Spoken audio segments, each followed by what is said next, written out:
اب ہم دیکھتے ہیں کہ مریض کے لیے احتیاطی تدابیر کیا ہو سکتی ہیں. یعنی اگر کسی کے خاندان کے اندر پروسٹیٹ کا مسئلہ چلا آ رہا ہے یا اس کو ظاہر ہونا شروع ہو چکا ہے یا اس کی ابھی ابتدائی سٹیج ہے، تو اسی ابتدائی سٹیج میں اگر ہم کوشش کریں تو اس کا یہ مسئلہ یہیں رک سکتا ہے یا کم ہو سکتا ہے. تو اس میں سے تو ان احتیاطی تدابیر میں سب سے بڑی تدبیر ہے لائف سٹائل کے اندر چینج، کہ مریض کو اپنا لائف سٹائل چینج کرنا ہوگا. مثلا شام کے وقت پانی اور دوسرے لیکوڈ وغیرہ ان کا استعمال کم سے کم کرنا چاہیے. کولڈ ڈرنکس، انرجی ڈرنکس، اسی طرح شراب یا دوسری الکوہلک پروڈکٹس وغیرہ، ان سے مکمل طور پہ اجتناب کرنا چاہیے. باقاعدگی سے سیر اور ورزش کرنا چاہیے.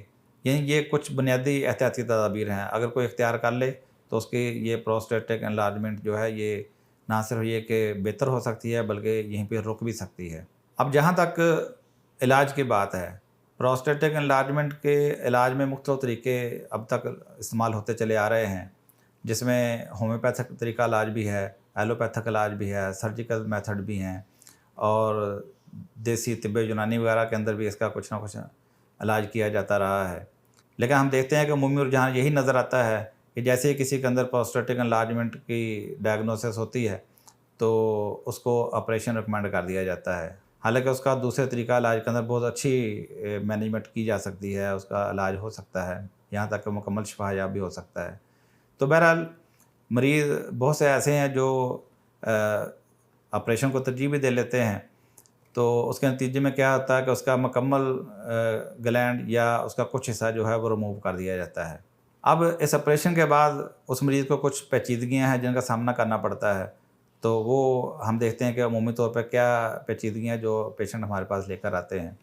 مثلا سب سے بڑی پیچیدگی یہ ہوتی ہے کہ خون بہنے کا رجحان ہو جاتا ہے، کہ پیشنٹ جو ہے وہ آپریشن کے بعد بھی یا اس کے لمبے عرصے بعد بھی اس کو وقتاً فوقتاً جو ہے بلڈ اس کا رسنا شروع ہو جاتا ہے اس آپریشن والی جگہ سے. اسی طرح اس کو انفیکشن ہونے کا رجحان شروع ہو جاتا ہے کہ بار بار اس کو یوریتھرل انفیکشن شروع ہو جاتی ہے. اسی طرح آپریشن کے دوران بعض اوقات نادانستہ طور پر اس کے قریبی اعضاء کو کوئی ڈیمیج پہنچ جاتا ہے، اور بہت سے مریض ایسے ہیں جو یہ شکایت کرتے ہیں کہ پروسٹیٹ کے آپریشن کے بعد ان کا پیشاب کا کنٹرول جو ہے وہ تقریباً کم ہو چکا ہے، اور جس کی وجہ سے اس کے پیشاب کے ڈراپس جو ہیں وہ رستے رہتے ہیں، اور اس کو ہر وقت جس کی وجہ سے اس کو ہر وقت پاکی یا ناپاکی کے وسوسے رہتے ہیں، کیونکہ اس کے کپڑے گیلے رہتے ہیں پیشاب کے ڈراپنگ کی وجہ سے. اسی طرح ایک بڑا مسئلہ اس میں یہ بھی پیش آ جاتا ہے کہ پروسٹیٹ کے آپریشن کے بعد عضو تناسل کے تناؤ کا پرابلم، اریکشن کا پرابلم بھی آ جاتا ہے، کہ پیشنٹ ہمیں بتاتے ہیں کہ آپریشن کے بعد اس کی جو جنسی زندگی ہے وہ تقریباً ختم ہو کر رہ گئی ہے، اس کی سیکسول اریکشن یا تو قائم نہیں رہتی یا مکمل ختم ہو جاتی ہے. تو یہ کچھ پیچیدگیاں ہیں جو عمومی طور پر مشاہدے میں آتی ہیں. لیکن اس کے علاوہ بھی آپریشن کے کیا فوائد ہیں، کیا نقصانات ہیں، یہ آپ کا سرجن جو ہے وہ آپ کو زیادہ بہتر طریقے سے بتا سکتا ہے. لیکن جو ہمارا مشاہدہ ہے، جو ہمارے ساتھ لوگ شیئر کرتے ہیں، وہ آپ کے سامنے ہم نے پیش کیا ہے. اب ہم آتے ہیں کہ پروسٹیٹ کا ہومیوپیتھک علاج کیا ہے.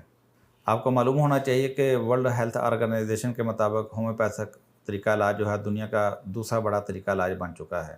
دنیا کے اندر یہ وہ طریقہ علاج ہے جو تقریباً آج سے 200 سال پہلے شروع ہوا. آج دنیا کے ہر ملک کے اندر اس کے علاج کرنے والے بھی پائے جاتے ہیں، علاج کروانے والے بھی پائے جاتے ہیں. اس کی باقاعدہ کونسلز بن چکی ہیں، ان کے ادارے بن چکے ہیں. اب ہم دیکھیں گے کہ ہومیوپیتھک طریقہ علاج کے اندر اس کا علاج کس طرح کیا جاتا ہے. ہومیوپیتھک طریقہ علاج کے اندر دوائیوں کی ایک بہت بڑی رینج موجود ہے جو پروسٹیٹ کے حدود کے اوپر کام کرتی ہے، اور پروسٹیٹ کی مختلف قسم کی جو بیماریاں ہیں، چاہے وہ اس کی سمپل سوزش ہے، انفیکشن ہے، یا وہ ہارڈ ہو چکا ہے، بڑھ چکا ہے، یا اس کی وجہ سے پیشاب کم آ رہا ہے، یا پیشاب مکمل بند ہو چکا ہے، تو ہم دیکھتے ہیں کہ ہر سٹیج کے اوپر ہومیوپیتھک دوائیاں جو ہیں وہ مریض کو فائدہ پہنچاتی ہیں. اور اگر مریض کی مکمل ہسٹری لینے کے بعد اس کی درست دوائی جو ہے تجویز کر کے اس کو ایک وقت مقررہ تک کے لیے استعمال کی جائے، مریض نہ صرف یہ کہ وقتی سکون پاتا ہے بلکہ مستقل شفا یابی بھی حاصل کر لیتا ہے. تو ابھی فی الحال ہمارا مقصد یہ نہیں ہے کہ ہم اس کی پوری ڈیٹیل میں جائیں، لیکن ہم بتانا یہ چاہتے ہیں کہ ہومیوپیتھی کے اندر تقریباً 70 سے 80 دوائیاں ایسی ہیں جو پروسٹیٹ کے دودھ کے اوپر کام کرتی ہیں. لیکن ان میں کچھ دوائیاں ایسی ہیں جو بہت زیادہ کام کرنے والی ہیں، جس کی تفصیل اب ہم آپ کو بتاتے ہیں. مثال کے طور پر بریٹا کارب ہے، کونیم ہے، پلساٹیلا ہے، تھوجا ہے، کیلکیریا کارب ہے، ڈیجیٹیلس، فیرم پیکریکم، سیباڈیلا، سٹافی سیگریا، لائکوپوڈیم، سیلینیم اور چیمافیلا وغیرہ، یہ وہ دوائیاں ہیں جو بہت زیادہ کام کرنے والی ہیں اور عمومی یہ دوائیاں کام کرتی ہیں. لیکن یہ دوائیوں کی لسٹ بتانے کا مقصد صرف یہ ہے کہ یہ نہیں کہ آپ اس سے خود علاجی کرنا شروع کر دیں، دوائیوں کو لسٹ اٹھائیں اور جا کے خود استعمال کرنا شروع کر دیں. نہیں، بتانے کا مقصد یہ ہے کہ یہ وہ دوائیاں ہیں جو سب سے زیادہ کام کرنے والی ہیں. اس کے علاوہ بھی تقریباً 60-70 دوائیاں ایسی ہیں جو اس کے اوپر بہت اچھا کام کرتی ہیں. چونکہ ہومیوپیتھی کے اندر انڈیویجولائزیشن ہے، ہر مریض کے علامات اور اس کی ہسٹری کے مطابق منفرد دوا تجویز کی جاتی ہے. تو لہٰذا جب بھی آپ علاج کرائیں کسی مستند اور ماہر معالج کے پاس جا کے علاج کرائیں، تاکہ وہ آپ کے ہسٹری کے مطابق، آپ کے علامات کے مطابق جو بالمثل دوائی ہے اس کو تجویز کر کے آپ کا علاج مکمل کر سکے. تو آج کے لیے یہی کافی ہے. اللہ حافظ.